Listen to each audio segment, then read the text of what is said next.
జాతీయ రోడ్డు భద్రత మాసోత్సవం ముగింపు సమావేశంలో జిల్లా కలెక్టర్ పమేలా సత్పతి పాల్గొని ట్రాఫిక్ నిబంధనలు పాటించడం మనందరి గురుతరమైన బాధ్యత అని పేర్కొన్నారు.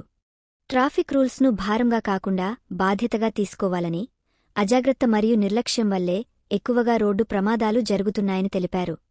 సురక్షిత ప్రయాణం ద్వారా మన కుటుంబంతో పాటు ఇతరుల కుటుంబాలకు నష్టం కలగకుండా చూసుకోవాల్సిన అవసరముందన్నారు.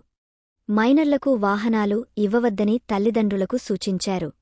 తిమ్మాపూర్ సారథి చిల్డ్రన్స్ అవేర్నెస్ పార్క్లో ఇప్పటివరకు సుమారు 22,000 మంది విద్యార్థులు ట్రాఫిక్ నియమాలపై అవగాహన పొందారని, జిల్లాలోని పాఠశాలల విద్యార్థులు ఈ పార్క్ను సందర్శించి శిక్షణ పొందాలని సూచించారు.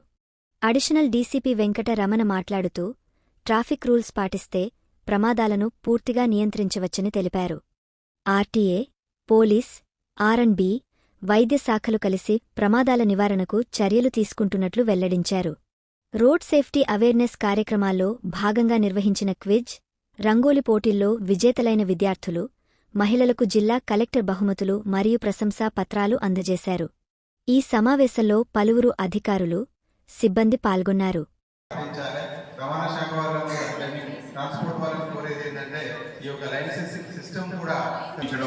ఇప్పుడు మీరు అందరూ కూడా వీడియోలు కూడా చూశారు. చిన్న చిన్న పొరపాట్లు మనము చిన్న అజాగ్రత్తల వల్ల విలువైన ప్రాణాలను కోల్పోవాల్సి వస్తుంది. సో ఇవన్నీ మీరు తప్పకుండా పాటిస్తూ మీ ఇంట్లో మీరు మీ ఫ్యామిలీ మెంబర్స్కు, మీ ఫ్రెండ్స్కు అందరికీ కూడా వీటిపైన అవగాహన కల్పించాలి. సో మనం అందరం కూడా ట్రాఫిక్ ప్రమాదాలను ఈ సంవత్సరము మొత్తము అంటే ఇలాంటి ప్రోగ్రామ్స్ ఈరోజుతో అయిపోవు. మన మెంబర్ రాహుల్ గారు చెప్పినట్లు ఇది ఒక కంటిన్యూ నిరంతర ప్రాసెస్. ఈ సంవత్సరం అంతా కూడా కార్ సీట్ బెల్ట్లు ఖచ్చితంగా అంటే మార్పు మొదలైందా? గట్టిగా సమాధానం గారు చెప్పట్లేదు. మొదలైంది. Very good.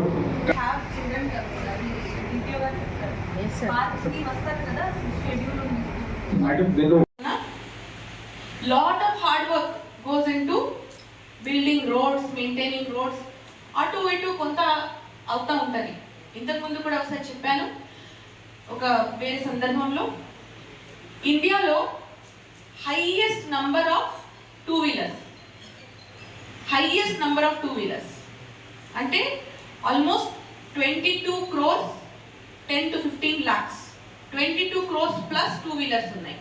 So two wheelers ఎక్కడైనా ఉంటే ఖచ్చితంగా టూ వీలర్స్ వాళ్ళ పరంగా వాళ్ళకు వెళ్తాయి. సో దానివల్ల ఇబ్బంది కూడా కావచ్చు. But maximum number of two we are one of the lowest. So road safety implementation ఎందుకు లేదు అని చెప్తే ఏమంటారు? మళ్ళీ పబ్లిక్ ఏమంటారు? ఎవరు చెక్ చేస్తలేరు, ఎవరు మనని అడగరు, ఎవరు చలాన్ చేయరు, ఎవరు మనకి చెప్పరు హెల్మెట్ వేసుకొని, సీట్ బెల్ట్ వేసుకొని అని అంటారు. కానీ ఎందుకు చెప్పాలి? మీ ప్రాణం మీ బాధ్యత, మీ ప్రాణం పైన మీ బాధ్యత ఉందా కాదా? మీ ప్రాణం నష్టం జరిగితే మీ కుటుంబం కన్నా ఎక్కువ బాధ ఎవరికి అవుతుంది? పబ్లిక్కి అవుతుందా? ట్యాక్స్ కట్టిన వాళ్ళకి అవుతుందా? కాదు. సో కాబట్టి రోడ్ సేఫ్టీ ఎన్ఫోర్స్మెంట్ అంటే రోడ్ సేఫ్టీ రూల్స్ ఎన్ఫోర్స్మెంట్ అంటే యాక్చువల్లీ ఎన్ఫోర్సింగ్ అథారిటీది రెస్పాన్సిబిలిటీ 10% మాత్రమే ఉండాలి. 90% మన కాన్సైన్స్, మన డిసిప్లిన్, మన క్రమశిక్షణ కరెక్ట్ ఉంటే so enforcement is only 10%. Conscience, consciousness, awareness, discipline is 90% of road safety.